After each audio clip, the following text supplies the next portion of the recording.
आघात. लेखिका प्रिया उंबरकर. वाचक स्वर सिद्धी गायकर.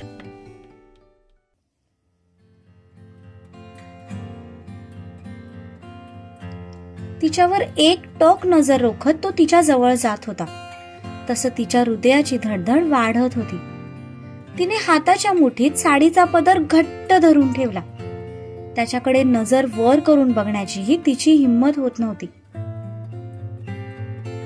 त्याने तिला खालून वर पर्यंत स्कॅन केलं आणि तो तिच्या जवळून सरळ वॉशरूम मध्ये निघून गेला. जेव्हा दरवाजाचा आवाज आला तेव्हा कुठे तिने नजर वर करून पाहिलं, पण तोपर्यंत तो आत निघून गेला होता. त्याने तिला काहीच कॉम्प्लिमेंट दिले नाही. या गोष्टीचं तिला वाईट वाटलं. यांना माझा हा लुक आवडला नाही का? ती हिरमुसून स्वतःशीच म्हणाली. तिकडे तो वॉशरूम मध्ये गेला आणि त्याने नळ चालू करून तोंडावर पाण्याचा शिपका मारला. तसं तर त्यालाही त्याची आई फारशी आठवत नव्हती, कारण आई गेली तेव्हा तो फार फार तर 4-5 वर्षांचा असेल. पण आईची ती अंधुक आकृती त्याला थोडी थोडी आठवायची. त्याला जेवू घालण्यासाठी ती त्याच्या मागे घरभर पळायची आणि तो इवल्याशा पावलांनी पूर्ण वाड्यात धुमाकूळ घालायचा. पण ती कधीच त्याच्यावर रागवायची नाही. त्याच्या मागे पळून जेव्हा ती एका जागेवर बसायची तेव्हा तो आपोआप तिच्या जवळ जायचा आणि मग ती त्याला छातीशी कवटाळून उरलेलं जेवण भरवायची. ते अंधुक क्षण जसे त्याला आठवले तसे त्याचे डोळे पाण्याने डबडबले. आज दुर्वाला त्याच रूपात बघून आईच्या त्या अंधुकशा आठवणी त्याच्या डोळ्यासमोर आल्या होत्या आणि तिच्या समोर कमजोर पडायला नको म्हणूनच तो सरळ बाथरूम मध्ये निघून आला होता. जीत, बाहेरून दुर्वाचा आवाज आला. तसं त्याने स्वतःला सावरलं. डोळ्यातलं पाणी पुसून त्याने पुन्हा एकदा स्वतःचा चेहरा धुतला आणि नॅपकिनने चेहरा पुसत बाहेर आला. बाहेर येताच ती त्याला पुन्हा दिसली. काय झालं जीत? तुम्हाला आवडलं नाही का मी तुमच्या आईची साडी घातलेलं? असं असेल तर मी लगेच चेंज करते, पण तुम्ही प्लीज उदास होऊ नका. ती पुढे होऊन त्याच्या गालावर हात ठेवत म्हणाली. त्याने तिचा तोच हात हातात घेतला आणि तिच्या कपाळावर ओठ टेकवत म्हणाला, असं काहीही नाहीये. खूप छान दिसतेस, अगदी माझ्या माईसारखी. तिच्या कपाळावर ओठ ठेवून तो बाजूला झाला. तेव्हा कुठे तिच्या चेहऱ्यावर समाधानाचं असू पसरलं. बाय द वे, मी तुमच्यासाठी कपडे काढून ठेवलेत, चला तुम्हाला दाखवते. असं म्हणत तिने त्याचा हात पकडला आणि त्याला चेंजिंग रूम मध्ये घेऊन गेली. तिने हँगरला लटकवलेले कपडे त्याला दाखवले. तसे त्याचे डोळेच मोठे झाले. Angel, you must be joking, right? तो त्या कपड्यांकडे बघून म्हणाला. No, I am not. ती बारीक नजर करून म्हणाली. नो वेज, मी धोतर वगैरे काही घालणार नाही. असं म्हणत त्याने तिच्या हातातून स्वतःचा हात सोडवून घेतला आणि पटकन बाहेर निघून गेला. जीत, असं काय करताय? घाला ना तुम्ही धोतर, खूप छान दिसाल. ती त्याच्या पाठीमागे जात म्हणाली. मी विदाऊट कपडे पण छानच दिसतो, तो म्हणाला. तसे तिचे डोळेच मोठे झाले. आय मीन, मला शर्टलेस म्हणायचं होतं. उगाच नको ते अर्थ काढू नकोस. तिचे डोळे मोठे झालेले बघून तो म्हणाला. तेव्हा कुठे तिने तिचा चेहरा नॉर्मल केला. पण काय प्रॉब्लेम आहे या कपड्यांमध्ये? ती बारीक चेहरा करून म्हणाली. प्रॉब्लेम कपड्यांमध्ये नाहीये, माझ्यामध्ये. मी नाही कम्फर्टेबल धोतर वगैरे घालण्यात. कुठे पाय गुंतून पडलो म्हणजे मला सगळ्यांसमोर हसू करून घेण्यात काडीचाही इंटरेस्ट नाहीये. मी नॉर्मल शर्ट पॅन्ट घालतो किंवा कुर्ता घालतो, पण प्लीज तू हे खूळ डोक्यातून काढून टाक. तो त्याच्या शर्टची बटणं काढत म्हणाला, कारण त्याला शॉवर घ्यायला जायचं होतं. खरं बोलतात लोक की लग्नानंतर सगळे नवरे बदलतात आणि त्यात बायकोने प्रेम एक्सेप्ट केलं की मग तर 360 डिग्रीने बदलतात. तुमचं ना माझ्यावर प्रेमच नाहीये, फक्त मोठी मोठी वचनं देता येतात तुम्हाला. काय मागितलं या गरीब भोळ्या बायकोने की फक्त धोतर घाला, पण नाही, लगेच आपला नानाचा पाडा चालूच केला. ती बेडवर मांडी घालून बसत म्हणाली. तिच्या या बडबडीने त्याने मागे वळून तिच्याकडे बघितलं. त्याचा विश्वासच बसत नव्हता की ती कधी असं काही बोलेल. काय झालं, असे का बघताय माझ्याकडे भूत बघितल्यासारखं? ती गाल फुगवून म्हणाली. Don't behave like a typical wife, okay? तो तिच्याकडे बघून म्हणाला. तसं तिने नाक मुरडलं. मग तुम्ही पण टिपिकल नवऱ्यासारखं वागू नका, जो प्रत्येक गोष्टीसाठी बायकोला नकार देतो, ती म्हणाली. एंजल, मी तुला कधीही कुठल्याही गोष्टीसाठी नकार दिलेला नाहीये. तो कपाळावर 2 बोटं घासत म्हणाला. मग घाला धोतर, ती परत त्याच्याकडे बघून म्हणाली. तसं त्याने डोक्याला हातच लावला. अजिबात नाही. तुझा हट्ट पूर्ण करण्याच्या नादात मी माझी इज्जत पणाला लावू शकत नाही. काय सांगावं, कुठे ते धोतर निसटलं तर सगळ्यांसमोर इज्जत जाईल माझी. तो अंगावरचा शर्ट काढत म्हणाला. किती खडूस आणि सेल्फिश आहात तुम्ही. तुम्हाला फक्त स्वतःच पडलंय. तुमच्यापेक्षा माझा सेव्हियर बरा होता, तो माझे सगळे हट्ट पुरवायचा, ती हाताची घडी घालून म्हणाली. पण तिच्या तोंडून सेव्हियरचं नाव इतक्या दिवसांनी ऐकल्यावर त्याचे डोळे मात्र आश्चर्याने मोठे झाले. इतक्या दिवसात तो हे सेव्हियर प्रकरण पूर्णपणे विसरून गेला होता. पण आज अचानक तिच्या तोंडून पुन्हा त्याचं नाव ऐकून त्याच्या हृदयात खूप साऱ्या सुया टोचल्यासारखं त्याला जाणवलं. काय म्हणालीस तू? परत बोल. तो तिच्या जवळ येत म्हणाला.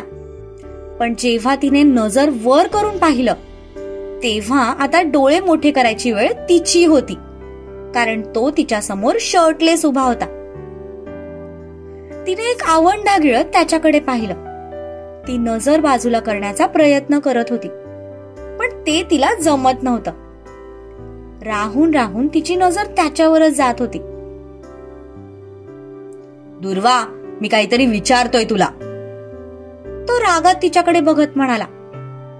पण त्याच्या ऐकून दुर्वा नाव ऐकून तिचे डोळे मात्र मांजरीसारखे बारीक झाले, कारण तो सहसा तिला दुर्वा म्हणत नसे. एंजल नाव ऐकायची आता तिला पण सवय झाली होती. तिने लगेच त्याच्यावरची नजर बाजूला केली आणि दुसरीकडे तोंड करून उभी राहिली. Don't give me that tough look, okay? माझ्या प्रश्नाचं उत्तर दे. हा सेव्हियर मध्येच कुठून आला?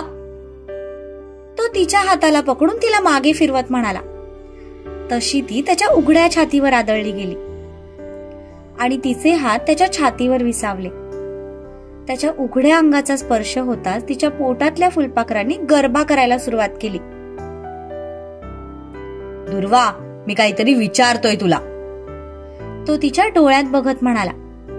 तेव्हा कुठे ती भानावर आली. मध्ये तो नाही, मध्ये तुम्ही आलाय, आमच्या.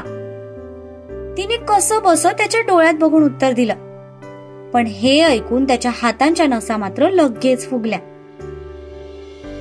काय म्हणालीस? मी तुमच्या मध्ये आलोय? तो म्हणाला. हो, ती चेहरा फिरवत म्हणाली. हो का? मग कशाला आपल्या नात्याचा पुनर्विचार केलास? मी तर तेव्हाही तुला तुझा निर्णय घ्यायचं स्वातंत्र्य दिलं होतं. मग का माझ्यासोबत या घरात आलीस? माझ्यावरच्या प्रेमाची का कबुली दिलीस? जायचं होतं ना त्याच्याकडेच.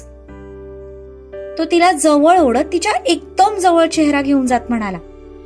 त्याचे श्वास आता तिला तिच्या चेहऱ्यावर जाणवू लागले होते. तो जेव्हाही तिच्या जवळ यायचा तेव्हा तिला तिच्या भावना कंट्रोल करता येत नव्हत्या. आपण उगीच त्याला डिवचलं असं आता तिला वाटू लागलं होतं.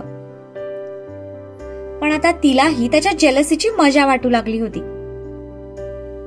ठीक आहे, तुम्ही म्हणताय तर जाते, असं म्हणत तिने त्याच्या हातातून स्वतःचा हात सोडवून घेतला आणि बाहेर जायला निघाली.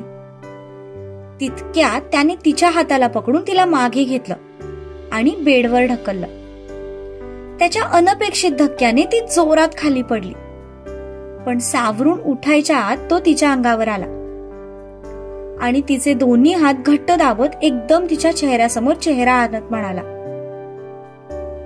हा विचार जरी मनात आणलास ना तर याद राख, मी तुला आधी पण सांगितलं होतं, तुझा राग, तुझी जेलसी, तुझं प्रेम आणि तुझ्या मनातल्या ज्या काही फिलिंग आहेत त्या सगळ्या माझ्यासाठीच असायला हव्यात. मी संधी दिली होती तुला तुझं आयुष्य तुझ्या मताप्रमाणे जगण्याची, पण तू माझ्याजवळ येण्याचा रस्ता चूज केलास. त्यामुळे आता तू मला सोडून जाऊ शकत नाहीस. आणि तसा विचार जरी केलास ना तर ज्या सेव्हियरचं तू एवढं गुणगान गातेस ना त्याला मी जिवंत सोडणार नाही, सांगून ठेवतोय. तो खूप रागात म्हणाला. त्याने तिची दोन्ही मनगट इतकी घट्ट पकडली होती की आता तिच्या हाताला दुखायला लागलं होतं.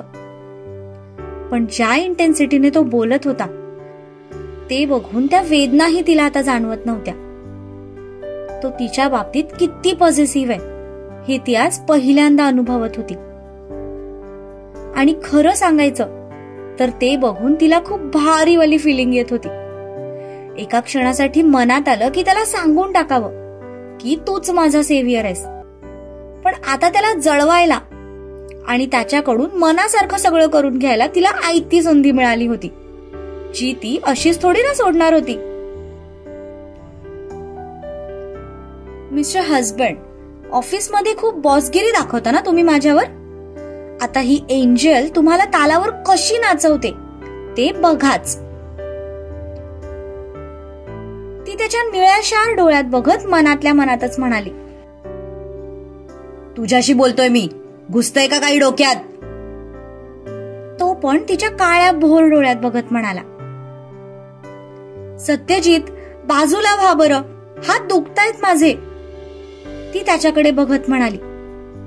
एक तर तो तिच्या इतक्या जवळ होता की आता तिला काही सुचणंच बंद झालं होतं. आधी तू मला प्रॉमिस कर की तू परत त्या सडक्या कांद्याचं नाव माझ्या समोर घेणार नाहीस. त्याने अजूनही तिचे हात पकडलेलेच होते, पण तो स्वतःला सडका कांदा म्हणाला. ते बघून तिला खूप हसायला आलं. तिने लगेच दुसरीकडे चेहरा वळवला. दात काढायला काय झालंय, जोक मारलाय का मी. तो वैतागून तिचे हात सोडत बाजूला होत म्हणाला, ठीक आहे, मी त्या सडक्या कांद्याचं नाव पुन्हा घेणार नाही, पण आधी तुम्ही हे धोतर घाला. ती तो हँगर त्याच्या समोर पकडत म्हणाली, नाही, आता तर मी अजिबात घालणार नाही. आणि तू परत त्याचं नाव माझ्या समोर घेच, नाही त्याची कुंडली काढून त्याला उभा आडवा चिरला ना तर सत्यजित पाटील नाव लावणार नाही. असं म्हणत तो वैतागून उठला आणि टॉवेल घेऊन बाथरूम मध्ये निघून गेला. तो गेल्यावर मात्र ती तोंडावर हात ठेवून खूप हसली. तुम्ही माझ्या सडक्या कांद्याला शोधून दाखवाच. आता नाही मी तुम्हाला तुमच्याच भोवती गोल गोल फिरवलं ना तर दुर्वा सत्यजित पाटील नाव लावणार नाही. ती पण एकदम ऍटिट्यूड मध्ये म्हणाली आणि खाली निघून गेली. अंघोळ वगैरे आटपून तो बाहेर आला आणि त्याचं लक्ष पुन्हा त्या हँगरकडे गेलं. ते बघून त्याच्या चेहऱ्यावर रागीट एक्सप्रेशन उमटले. कोण आहे बे हा सेव्हियर, बरा गेला होता माझ्या लाईफ मधून, परत याला कशाला माझ्या संसारात विष कालवायला आलाय. सत्या, आता तुला याचा शोध घ्यावाच लागेल. त्या सेव्हियरला हलक्यात घेऊन चालणार नाहीये. आज हिच्या डोक्यात आलाय, उद्या घरात शिरेल आणि परवा माझ्या समोर माझ्या बायकोला घेऊन जाईल. नाही, मी असं नाही होऊ देणार. घरात शिरला तर त्याचं तंगडं तोडून हातात देईन. माझी बायको म्हणजे काय मिठाई वाटली का त्याला, आवडली म्हणून घेऊन जायला. तो त्याचे कपडे घालत स्वतःशीच बडबडत होता.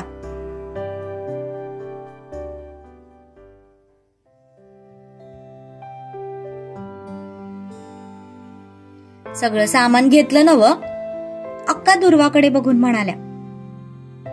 हो, घेतलंय सगळं, तिने उत्तर दिलं. ड्रायव्हर ड्रायव्हिंग सीटवर बसतच होता. तितक्यात सत्यजित शर्टच्या बाया वरती फोल्ड करत बाहेर आला आणि त्याच्याकडे बघत म्हणाला, तुझ्या लग्नानंतर तू गेला नव्हतास का देवाला? तो म्हणाला. तो ड्रायव्हर बिचारा गोंधळून त्याच्या चेहऱ्याकडे बघत म्हणाला, देवाला चाललोय आम्ही, मग तुझं काय काम? सत्यजित पुन्हा त्याच्याकडे बघून म्हणाला. तसा तो बाजूला झाला आणि त्यांनी गाडीची चावी सत्यजित पुढे पकडली. एव्हाना दुर्वाचं लक्ष पण त्याच्याकडे गेलं होतं. तिने त्याला धोतर घालायचा हट्ट केला होता.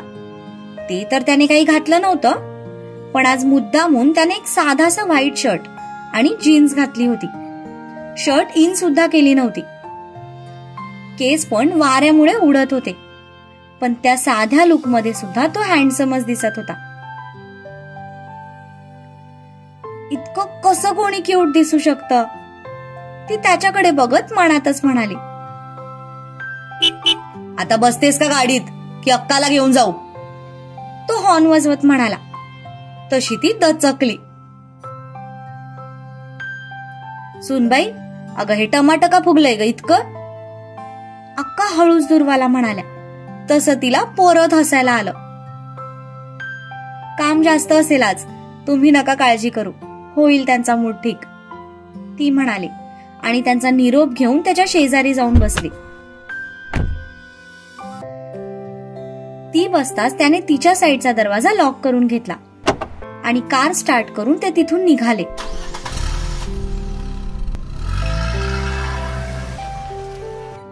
थोडं पुढे जाताच तिने तिचा मोबाईल घेतला आणि तिथल्या वायरला कनेक्ट करून युट्यूबवर गाणी शोधू लागली. तो मात्र शांतपणे ड्राईव्ह करत होता. फुगरट बायको, नवरा रागावलाय पण त्याला मनवायचं सोडून युट्यूब खेळत बसलीये. तो तिरकसपणे तिच्याकडे बघून मनात म्हणाला. तिने मध्येच प्रार्थना लावली, तसं त्याने तिच्यावर एक जळजळीत कटाक्ष टाकला.